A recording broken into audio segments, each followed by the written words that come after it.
So today's episode is going to be about Wolverine. Now, I know I've kind of already done Rogue, and she's obviously an X-Men character, but it's just, they're two such very strong, dynamic characters, and they have very segregated stories away from the X-Men. You know, you can get a Jean Grey or a Cyclops or a Beast and a couple others, you know, Iceman and things like that, and you're gonna always have to integrate them with X-Men, whereas, you know, a Rogue, she can go off and do her own thing in the Brotherhood, and then you can also get a Wolverine in the mix, and with Wolverine, you know, he can have an entire comic series to himself and never have to interact with the X-Men, if you even have to mention them if he really doesn't want to, because his life does not revolve around them. They are a part of his life, yes, but it's not the end-all be-all. One of the great things about Wolverine is that he's also like a rogue character in the fact that he was another one that we didn't have a backstory for him for about 20 years. I think it was only about 17 years for him instead of Rogue, but she had 20-year gap. But still, he was such a strong, independent character that, you know, we don't know anything about him, really. We know the basics, and that's about it. But for the most part, we just know that he's got claws, he's got a healing factor, he likes to kill. That's about it.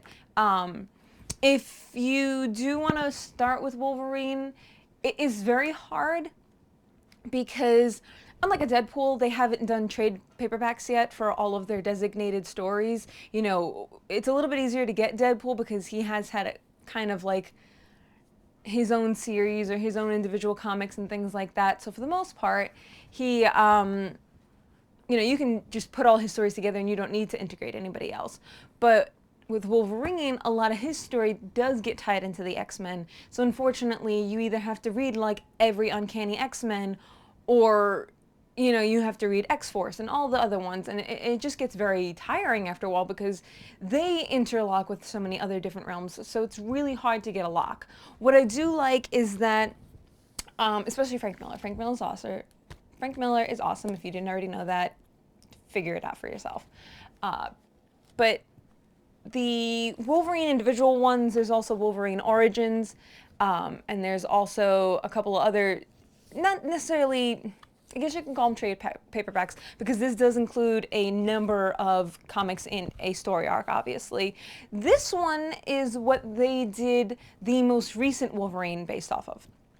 This is him after he's given up killing, and he's kind of become a recluse. He's up in the mountains, you know, he's in his own kind of world. He separated himself from the X-Men, and he just wants to be left alone. He just wants to be found in the bottom of a bottle, doesn't want to be bothered with anybody.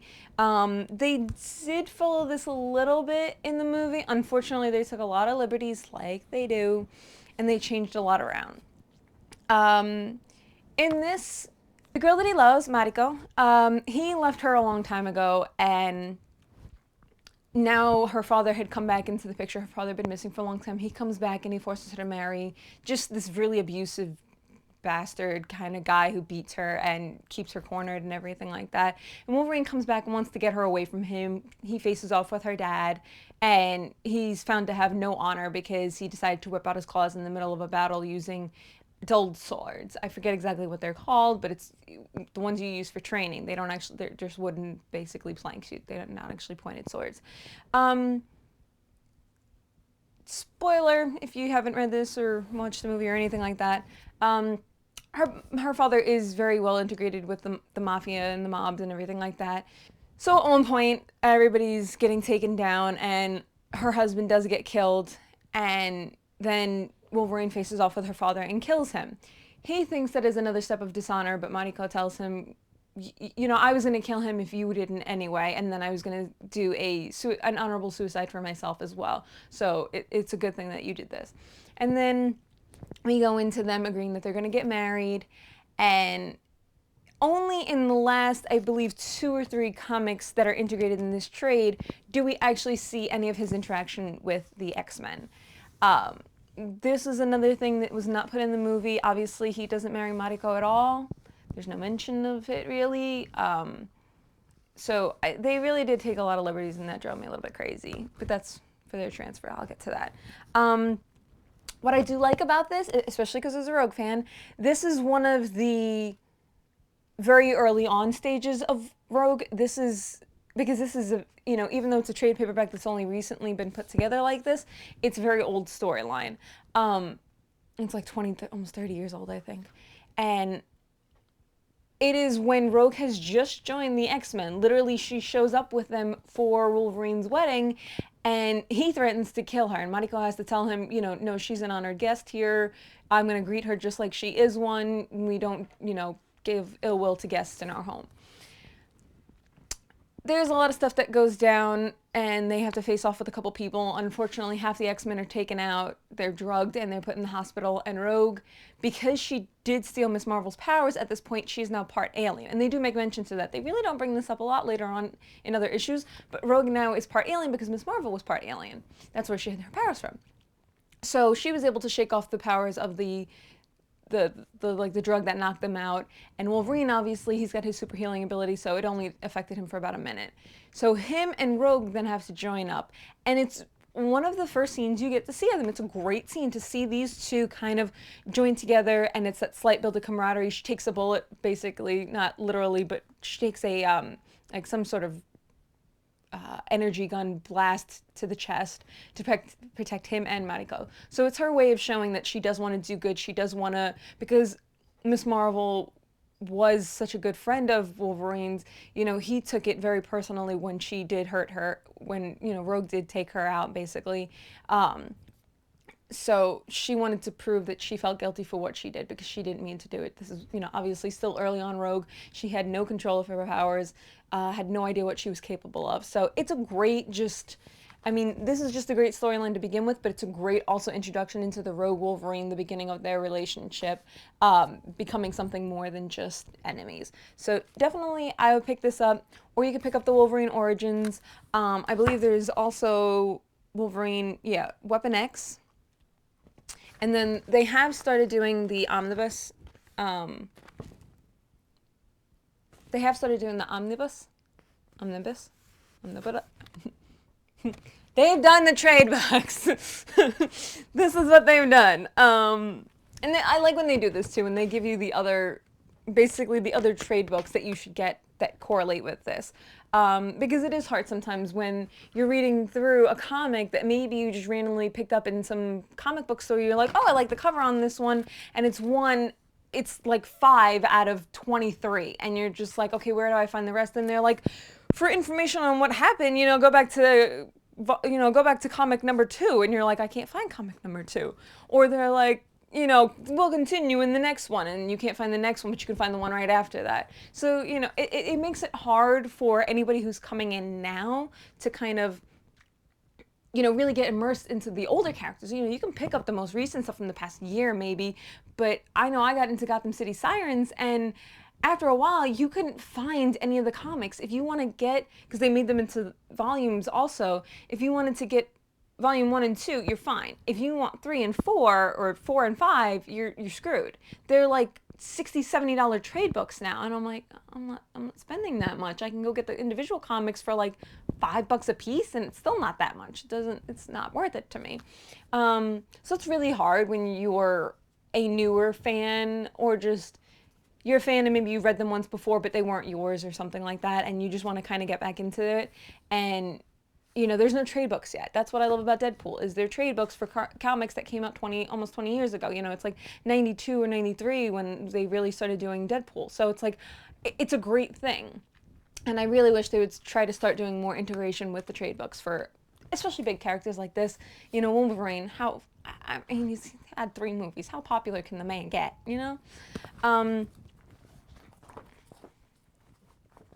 So the next thing that I'm going to go into is, because Wolverine is such a big character and because he's had so many liberties taken with him, I'm going to show a couple of different versions of him.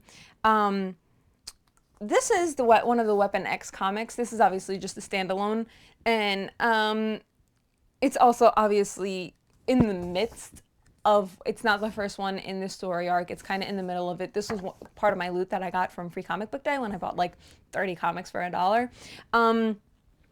This is the After Xavier Age of Apocalypse storyline. So in this, it's kind of like an AI, artificial intelligence kind of merge. They're very much almost like an android, a kind of cyborg, if you will. One of the great things about this that I like is you get to kind of see, you get to see not the normal stand-up characters of the X-Men world, you know, because it is more the Weapon X and everything like that, and it is following a different kind of world storyline. It's, you know, it's a post-apocalyptic kind of thing where you don't have the regulars anymore. You know, it's not a Jean Grey and a Scott and everybody all kind of just hanging about. We also get to see a shot of Miss Marvel. She's obviously been taken over, and this is post her losing her powers and everything like that. She kind of lost her mind. So you get to see what happens to Miss Marvel after all of that craziness goes down. The one thing I do not enjoy about this comic is the way Wolverine is drawn. Whereas the other one, you get to see him. He reminds me, obviously, this is more like the TV show. This is more Wolverine, X-Men kind of. What I grew up on anyway. This one, he looks more like a beast. He looks actually probably a lot more like he almost looks like a Tasmanian devil, but he does kind of look more like a Wolverine, because he's got this big bushy hair and it's really piled up, whereas other times it's just like, it could almost be hair that's just kind of gelled up a little bit. Also, he's very gray here. He doesn't have that almost like trademark. They make it blue, and I think that's more supposed to be like a shade of black, or it's really hard to tell. Sometimes they make it so blue that it's supposed to really be black, and then other times it's just supposed to be blue. It's hard to tell with what they're choosing with him. But it was just a really awkward drawing of him. So while I don't enjoy the drawing of it as much, the storyline is really great. And the character of Wolverine is also really great. The other thing that I have is, these are also some loot that I got from Free Comic Book Day. These were supposed to be Sabretooth's storyline, and they kind of are. The only problem is, I think out of the entire book, there's maybe 5 to 10 panels devoted to Sabretooth. The first one that I grabbed, these are also obviously not all in order either. They're just kind of just scrambled in there. But it talks about the power pack. And once again, this is what bothers me about certain stuff like this, is that I don't really know who Power Pack is. If you're a big fan of them, I'm really sorry. Tell me about them and I'll look them up. But from what I could see, they annoy the crap out of me. It's like 5 little kids with superpowers. Oh, and then the Fantastic Four baby. So half the book, you're just following around the power. Basically, almost the entire book is about the power pack. But for half of it, you're dealing with them. And then for like 2 panels, you get to see Sabretooth pop up. And then afterwards, they bump into Logan. And Logan tells them to run away. And then we're just back to the power pack storyline. It was really weird. It was like, you put Sabretooth on the front of this, but I barely even actually see him. He threatens the kids, they knock him out. And then the next thing you know, we're back to power pack. So this is one of the hard parts, definitely, about these kinds of things, is that, obviously for Sabretooth, even for a Wolverine, you know, Wolverine is in all of these because he's chasing after Sabretooth. So it's a Wolverine almost devoted storyline because Sabretooth is Wolverine's nemesis. But the biggest problem is the fact that because, like I said, they're integrated with Power Pack, they're integrated with X-Force, they're integrated with X-Men. You have all of these comic lines being integrated together, so when you do want to stand alone for Sabretooth, or you do want to stand alone for Wolverine, you don't actually get it. Because they're trying to give you their storyline, and because his storyline is woven in with so many others, it's like, well, I can't cut out Power Pack because then you won't know why he's under all the rubble in the next one, even though Power Pack's not there anymore. And it just gets really frustrating. What I do like about these ones, however, was the fact that you do get battles between Sabretooth and Wolverine, and it shows how evenly matched they are. They both have claws, they both have teeth, they have, you know, super healing, super strength. They're just these badasses. Wolverine was very much like Sabretooth, and then he kind of found his way. You know, they were both assassins, killers. They didn't mind killing. By this point, obviously, Wolverine has stopped killing people. He's tried to find ways around it. He's not the I'm going to hide up in the mountains kind of guy like we see in the others, but he is trying to lead a better life and not be that person anymore. He doesn't want to be a killer. Whereas Sabretooth, because they both have such animalistic qualities to them, Wolverine has tried to embrace his humanity, whereas Sabretooth has embraced his animal side. You know, they talk about his animal instinct and the fact that, like, he has to hunt for a place to sleep, he's got to hunt for a woman to protect, and then he likes to fight and he likes to kill, and he doesn't know why. And that's because he embraced that killer in him, he embraced the animal within, whereas Wolverine has fought very hard to go against that, and he's fought to embrace the human within. So it's a great parallel. It's a great thing that they did such a good job on those characters, basically, that he does have that nemesis that is almost the exact opposite of him. You know, it's everything that he wouldn't do, Sabretooth would, and vice versa. And it's just a great dynamic. So I definitely I love Wolverine, I do. I have a hard time with him sometimes, though, because there are so many combative storylines on him. You get some people who tell me Wolverine can't get drunk because his healing ability makes it not impossible. Whereas I've seen comics where he's sitting on a floor looking up at, I believe, Kitty, asking her if she's a beer, as he holds another one in his hand. He's drunk. He gets drunk. If you read this, he gets drunk. He can get knocked out by poisons, even though his healing ability makes it so that, you know, he can fight them off a lot quicker. They still affect him. So that means alcohol would still affect him. Even if he doesn't stay drunk forever, even if he doesn't have a hangover forever, it still affects him. And that also bothers me when people say the same thing about Deadpool, because they're like, well, Deadpool got his healing ability from Wolverine, so if Wolverine doesn't get drunk, then Deadpool doesn't get drunk. And I'm like, no, they both get drunk. Just takes a lot more and doesn't last as long. That's all. They're not like these people who don't get affected by anything. That's not how that works. It just, you know, it heals a lot quicker. Their liver kicks it out a lot quicker. That's all. The other thing is the level of healing ability. Wolverine, yes, he does have a more, obviously he heals really quickly, but it depends on the severity of the wound. You know, we've seen certain times where he's fought off blows, and then there's other times where he's riddled and he's limping and he's carrying on, like the one, there's a scene in this one where when he is trying to protect Mariko and Rogue is there and helping him because he's so knocked out, and if he gets another hit, he may just die. And one of the other great things is after Rogue takes that hit for him, you know, she's like on the verge of death basically, and Wolverine's like, I need to heal you. And she's like, no, you're so weak right now. She's like, if I take any of your life force, I might actually kill you. And he's like, you protected Mariko, and this is the way I repay my debts. And he's like, you know, you saved her life, I have to save yours. And then he kisses her. So it's a great moment. That I just love that. And I honestly wish we had some way integrated that, except instead of the X-Men movie way, which I'll get to in a second.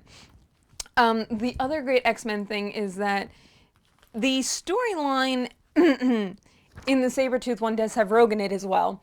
And obviously, it's kind of still in the same time period as the other comics where he's just met Rogue. She's been around a little bit longer in this. But Storm, you can tell because of the presence of Storm.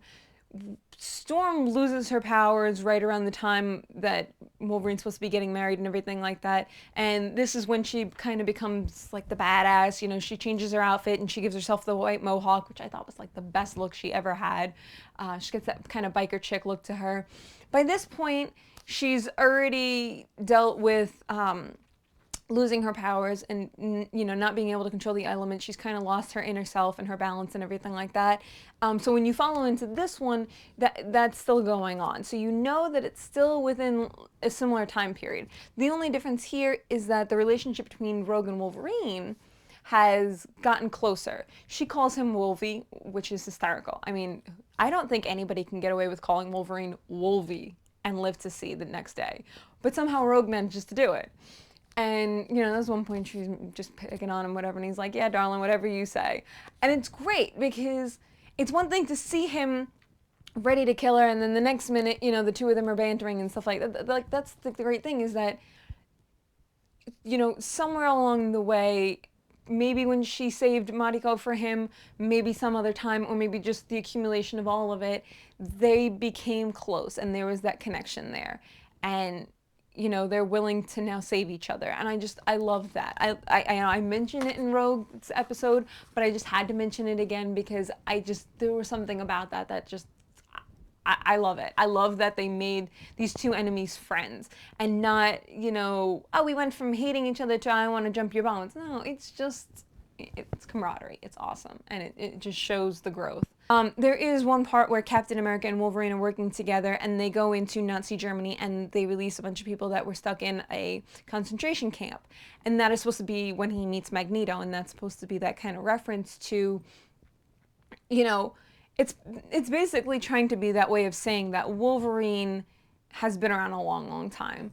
So it's a great thing to show that somebody like him, you know, he's dealt with so much loss and grief and grudges and enemies and all these things that he can get past something like what Rogue did to Carol. So, you know, Miss Marvel, that's the great part, is that there is that Wolverine is a character who can grow because he's got forever. So it's just amazing. The one other thing I just wanted to show was I picked this up. Again, Free Comic Book Day. It was part of my bundle of, you know, $1 loot. And this just has really amazing artwork in it. I picked it up just because it was amazing for the artwork. But it's nothing but artwork. And it's amazing. It's got Psylocke. Which she's an alright character, depending on, you know, what you like. She is kind of like the poor man's Jean Grey, I guess, or maybe even like an Xavier, the fact that she can get into people's minds and things like that. Then there is this shot of Wolverine versus the Thing. I don't like the Thing. I'm not a big Fantastic Four fan. So that's just my standing on it in the first place. We have Sunfire and Warlock. We have Mr. Sinister and, come on, and Longshot. Mr. Sinister, I actually really enjoy, especially like the cartoons when they did his storyline. I don't ever feel like I get shorted on a Mr. Sinister storyline just because they don't really change him around. They don't make him less evil. They don't make him, you know, it's always that kind of, he's trying to wipe out all mutants because he wants to have the best mutants. You know, he wants to be the only ones around. He wants to take over. It's the great part. In the Sabretooth comics, I know they're bringing up the Uncanny X-Men, and with the Uncanny X-Men at this point, Magneto is actually also helping between Aurora, you know, Storm, even though she technically doesn't have storm powers. They are heading up the, you know, the X-Men, basically, you know, all the students and everything like that, and Magneto's become kind of one of the good guys because, you know, it's the enemy of my enemy is my friend.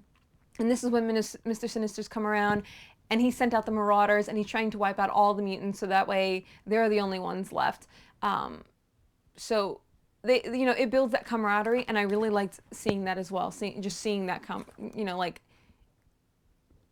we know that Magneto isn't necessarily the ultimate evil. They try to make it like he is, but he's not, because he just wants a world where him and his people can live peacefully. The only difference between him and Charles is the fact that he doesn't understand why you have to lie down and take it and just, you know, he's like, we're strong, we're powerful. Why am I just going to let people who don't have any powers walk all over me? Whereas Charles is like, you know, we have to live in harmony. We have to be good. We can't use our powers against them. And, you know, Magneto's just like, whatever. Do what you want, weirdo. So it's just great seeing that he, you know, he would take over the X-Men and the teaching and everything like that and just become kind of this good guy, because obviously it's also for Charles because of the love he has for him. Like, you know, they have such a close bond.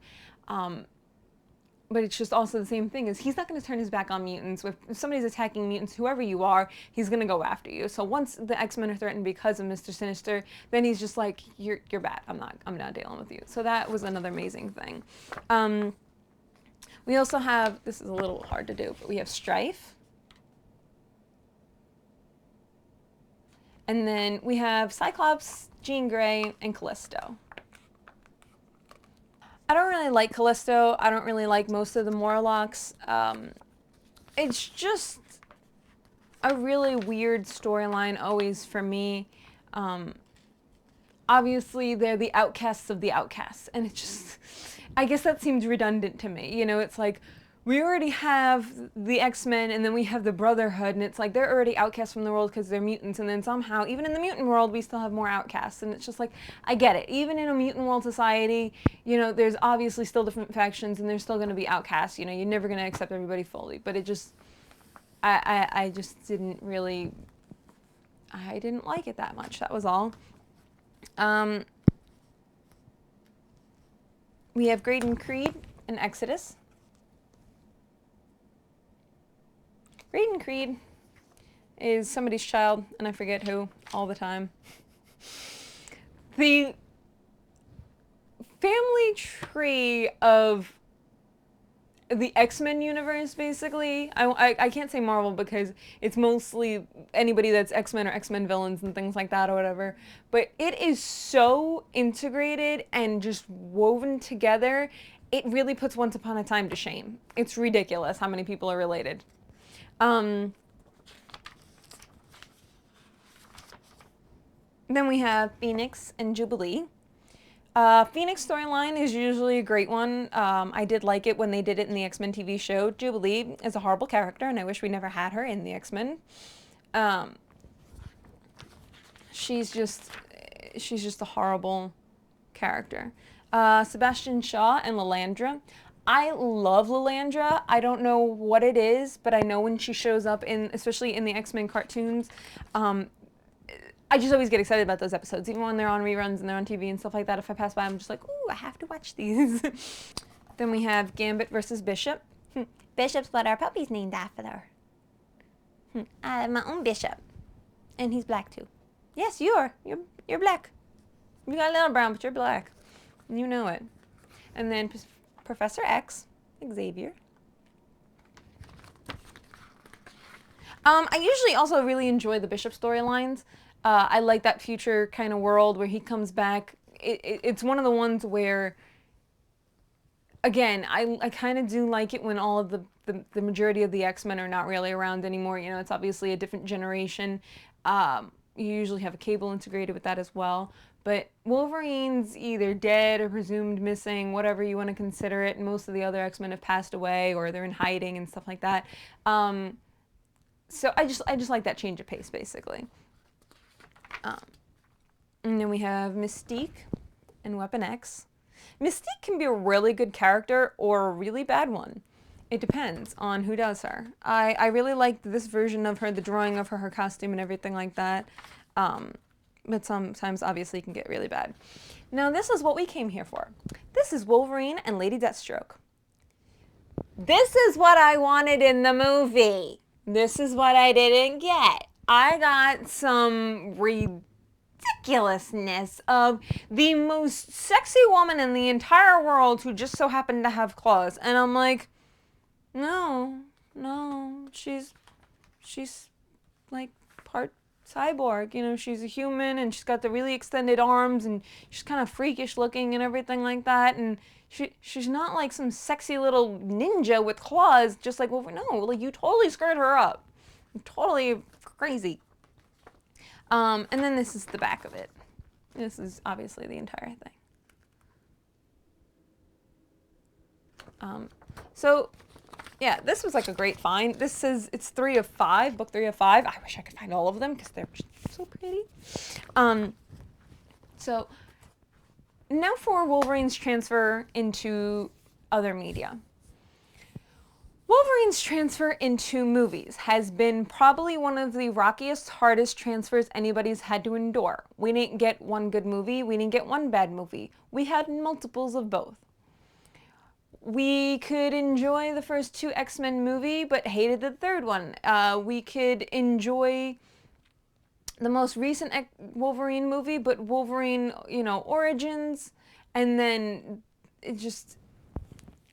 it's really hard when you have one good, one bad, one bad, one good. You're like, I don't know where to go. I can't follow this anymore, And then we get randomness of him just thrown into, X-Men Days of Future Past for 5 seconds, which he probably was the greatest part of that movie. And it was probably the greatest use of the only F-bomb they could drop in that entire movie. And it's just, there's parts of him they make so great, and then there's parts of him, it's not even parts of him, it's the story. You know, they take stories, obviously very popular stories that we know and love. You know, they take these storylines and they change them so drastically that they don't even resemble the original storyline. They don't resemble the original, the meaning. You know, you don't understand why this is happening. While the Wolverine movie was good, there was a lot of parts of it that, you know, the opening scene was great because that was almost perfectly true to what was written. Is, you know, he's up in the mountains and he has to kill the bear that's gone crazy, and he comes into contact with it and he finds out that it was actually poisoned because somebody shot it with an arrow and was too lazy to go after it, and he realizes that the animal was driven mad. It didn't want to kill, and he's like, it's senseless for people to do this, and he hunts down the dude that was an idiot and did it and whatever, and he takes out the guys, you know, dumb hunters who just wanted to be lazy about it, and using illegal stuff no less too. But then it gets really, really shaky when you meet her dad and you meet Mariko, and you just kind of see how much they changed it, and you're just like, why did you change it? What was wrong with the original story? What about it would make people not interested in it? You know, what would make us not interested about him becoming, you know, going back and seeing Mariko and seeing that she was in an abusive relationship, and, you know, battling her dad and the dishonor. And then after that, he meets Yukio, who technically was supposed to be an assassin that was supposed to take him out, but she falls for him. And from then on, she protects him. Even later on, when he's supposed to be getting married to Mariko and there's threats and everything, she's watching out for him, looking out. And it's a great story. I didn't understand what would have been the problem doing it. There was enough there. It was entrancing enough. It was great. So I had a really hard time with that. Once again, I've said it before. If you didn't watch Rogue's episode, I'll just say it now for, you know, safety's sake. I didn't like the Rogue and Wolverine dynamic. I didn't like that she had this big crush on him, and that he saves her as a child, and that there's no strife between them, and it's like their entire history built up on the comics has been completely erased, and there's not even room to fix it. It's one thing to bring Wolverine in, and Logan, yes, because he's lived forever, he could be any age. So it doesn't matter bringing him in now, because we could have brought in Rogue and there could have been a strife between them, and you could have done the background, because guess what? You know, he doesn't have to be any specific age, because we don't know what age he is. Whereas Rogue, if you bring in a 17-year-old runaway Rogue, you basically just guarantee that there is no wiggle room, there is no place to correct this, because there's almost no guarantee of her venturing off and, you know, being around Mystique, messing with Miss Marvel, especially because we don't integrate Miss Marvel at all, and doing any of these bad things to cause the strife between them. The only thing that they could try to do is having that post-apocalyptic world where Xavier is gone, Jean is gone, Scott and Emma Frost are now running the Institute, you know, the X-Men, and Rogue goes off to join the Brotherhood. That is the only thing that we can finally do, maybe. But even that, it's really sketchy and it's really rocky ground, and it bothered me because their storyline is one of my favorites. And they kind of just swept it under the rug. They kind of just got rid of it. And it doesn't even make sense. There was nothing there that we really needed from them. You know, that camaraderie. They weren't really they kind of were our introductory characters and everything like that. But the great thing about the X-Men is you don't even really need a character to follow. You can fall in love with all of them if you do it right. So that was just an issue. As for the comics or the cartoons, though, Bishop, come on, what are you doing? Go, Bishop. No, you don't need to be up on that couch. There's another one in the living room. God, I hate you so much. As for Wolverine in the cartoons, we do get our cigar smoking, drinking, you know, really rowdy, that deep, gravelly voice, you know, and the relationship between him and Rogue. And that is the Wolverine that I know and love. When I read comics and I have to hear a voice in my head to get his, you know, bub down, I don't think of Hugh Jackman voice. I think of the guy who did Wolverine in the cartoons, because he gets that deep, gravelly smoker's voice, that smoker's, 8 scotch a day kind of voice, and you're just like, yes, that is him. The other thing I hated was that Wolverine is short. If I'm not mistaken, he's supposed to be like 5'3". He's supposed to be shorter than me. Hugh Jackman's not a short man, obviously. So that really bothered me, was that they took a lot of liberty. I mean, yeah, I'm sure you could maybe find a guy who's 5'3", or Hugh Jackman did look great as Wolverine, so I'm not really against that, the whole height thing or whatever, but I do love that we stick with that in the cartoon. We have that ability. He's got the blue hair, he's got that voice, he's got that height, and it's fabulous the way he's worked in. He does have a very authoritative personality, but I feel like a lot of the times, maybe because he's messed up so much in his life, he doesn't want to have so much responsibility over kids. I mean, he trains the X-Men. He's there all the time. He's as in it as you can possibly get, but he still will never take leadership. You do get the Wolverine in the X-Men, so he does eventually do it. But for the most part, you can see that usually it's Storm, it's Professor Xavier, it's Magneto, it's Cyclops, it's Emma Frost. These are the people who we normally see as the main leaders of the X-Men and the X-Force and all of that. They are the ones who are the heads. Whereas Wolverine, he may not be top dog, but he's always in the mix somehow. He's always there. And I think part of that too is because he always wants to be on the front lines fighting. He doesn't want to be at home figuring out strategies, protecting everybody else. He wants to be out there. He wants to be able to kind of go rogue a little bit and just kick some ass if he needs to, and just do it that way. And as we can see, he does have a tendency to he wants to be alone, so he does go off a lot on his own sometimes, and he's got to find himself, which I'm sure somebody as old as him, he was like 100 and something years old, or maybe more than that, we don't really know for sure. It's like, you're gonna have to find yourself a couple of times. He doesn't have midlife crises, he has like 8 midlife crises, because it's like, we don't know when the middle of his life is, because there's no end, so it's just like constantly Wolverine's gone off the deep end, and he's found himself again. Oh, he's found inner peace, up, and he's killing people again. Start the cycle over. So Wolverine's a great character for that sake of it doesn't matter where you get him. He's, a guy with a lot on his plate, a lot on his shoulders, but he somehow still manages to do the right thing. And it's so great with that. As for Wolverine collectibles, I did no research. Crap. So, Gotham trailer. It was definitely something we have not gotten before.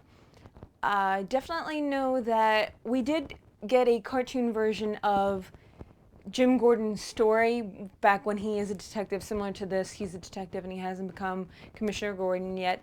And you see how hard he fought, just not only the external crime, but the internal, the corruption from within that he kind of had to clear out so he could try to make the world a better place.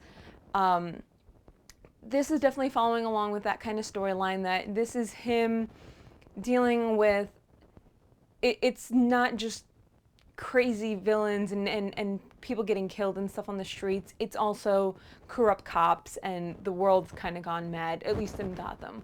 So it's definitely, there is room for a lot. The only big problem I had with it is that they didn't try to make their own world. It wasn't so much Gotham and Commissioner Gordon's story as here's Commissioner Gordon and a bunch of soon-to-be baby vigilantes and crazy people. They show you Riddler, they show you Penguin.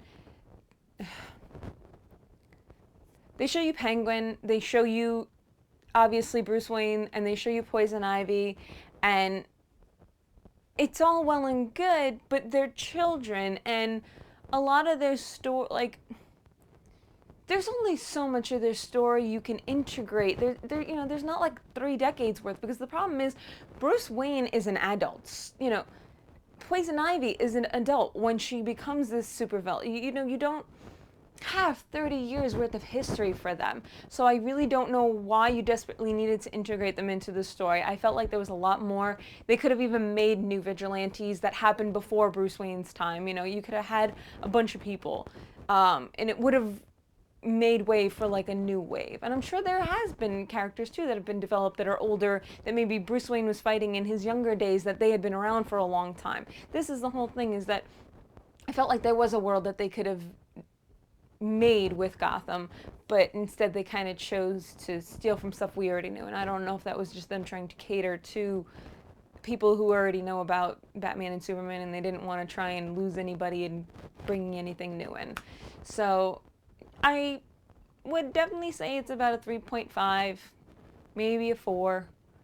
I'm going to be watching it, but it wowed me a bit because it does seem very dark. It doesn't seem lighthearted, which is a good thing. I don't want them to try and, cater this to a young audience. There didn't seem to be much in the way of like love, romance, kind of any of that thing. It seems more like a crime drama, but it also hopefully won't be so centered around a crime like Castle and things like that, where every episode is a new crime. I want it to maybe have an overall story arc, kind of like a Young Justice, where there is an ultimate villain that he's trying to face maybe every season, and as things go on, as things progress, he fights, and he does day-to-day issues as well. So we will see how that develops. For now, like I said, it's looking pretty good, but I definitely hope they wow me. So this has been my Gotham trailer review.